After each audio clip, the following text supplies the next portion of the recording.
আসসালামু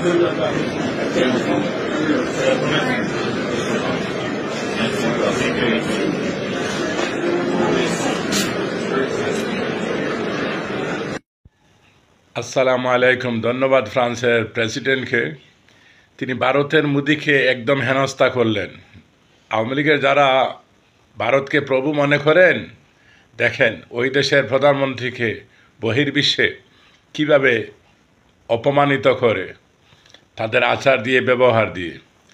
মোদি কিন্তু নিজে হাত বাড়িয়েছে, তারপরেও কিন্তু তিনি হাত মিলান নাই। কারণ জানেন যে সে গুজরাটের একটা কসাই, সে একটা খুনি, এবং বাংলাদেশের স্বৈরাচার খুনি হাসিনাকে সে আশ্রয় দিয়েছে। আশ্রয় দেওয়ার কারণে সে বিশ্বব্যাপী সেখানেও লাঞ্ছিত, অপমানিত হচ্ছে। আমি ধন্যবাদ জানাই ফ্রান্সের প্রেসিডেন্টকে যে মোদিকে সুন্দর একটি শিক্ষা দিয়েছেন। আমাদের জন্য আরেকটা ঈদের দিন।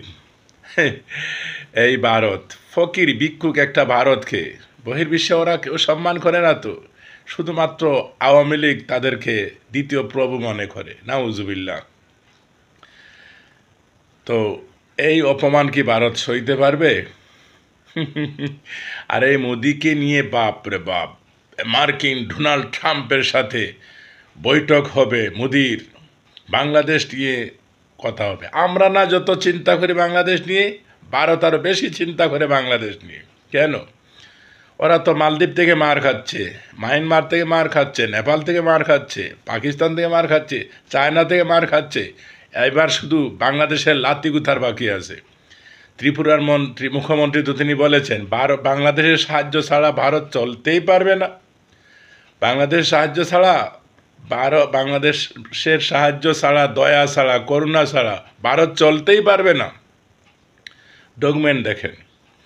সুতরাং যারা লাফালাফি করেন, আমি কতদিন বলেছি বাংলাদেশের প্রফেসর ইউনূসের পায়ে ভারত নত হতে বাধ্য হবে, বলেছি না?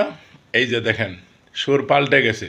শেষ পর্যন্ত দেখবেন হাসিনাকে ইউনূসের হাতে তুলে দিবেই তারা, আর ওদের স্বার্থের জন্য সব কিছু তারা করবে। অপেক্ষা করেন।